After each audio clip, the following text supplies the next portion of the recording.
ప్రేమంతో మలార్గా ఒక్కసారిగా ప్రేక్షకులందరినీ తన వైపుకు తిప్పుకున్న భామ సాయి పల్లవి.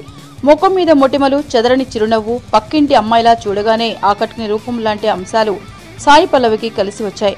ఫిదా రాకముందే ప్రేమం చిత్రంతోనే సాయి పల్లవి ఆకట్టుకుంది. తెలుగులో చాలా అవకాశాలే వచ్చినా ఎదురుపడి ఒప్పేసుకోకుండా తగిన పాత్ర కోసం వేచి చూసింది. దాని ఫలితమే ఫిదాలో ఆమె భానుమతి పాత్ర. శేఖర్ కమ్ముల దర్శకత్వంలో వరుణ్ తేజ్, సాయి పల్లవి జంటగా తెరకెక్కిన ఫిదా సినిమా విడుదలైనప్పటి నుంచి సినిమా అందరి నోళ్లను బాగా నానుతోంది. ఎవరిని కదిలిచ్చినా హీరోయిన్ సాయి పల్లవి యాక్టింగ్, మాటలు బాగా ఆకట్టుకున్నాయి. తెలంగాణకు చెందిన యువతిగా భానుమతి పాత్ర పోషించిన ఈ ప్రేమ beauty love, sentiment, comedy, emotion సన్నివేశాల్లో అద్భుతంగా అలరించిందని ప్రేక్షక లోకం చెప్పుకుంటోంది. తెలంగాణ యాసను బాగా పండించడమే కాక డాన్సులో కూడా సూపర్ అనిపించుకుంది. సినిమాలోని అన్ని సన్నివేశాల్లో ఆమె నటనే హైలైట్ గా ఉందట.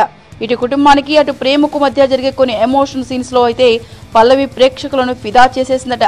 మొత్తానికైతే ఈ సినిమాతో సాయి పల్లవి ప్రేక్షకుల వద్ద మంచి మార్కులు కొట్టేసింది. అసలు మలార్కి తెలుగు మాట్లాడటమే రాదు.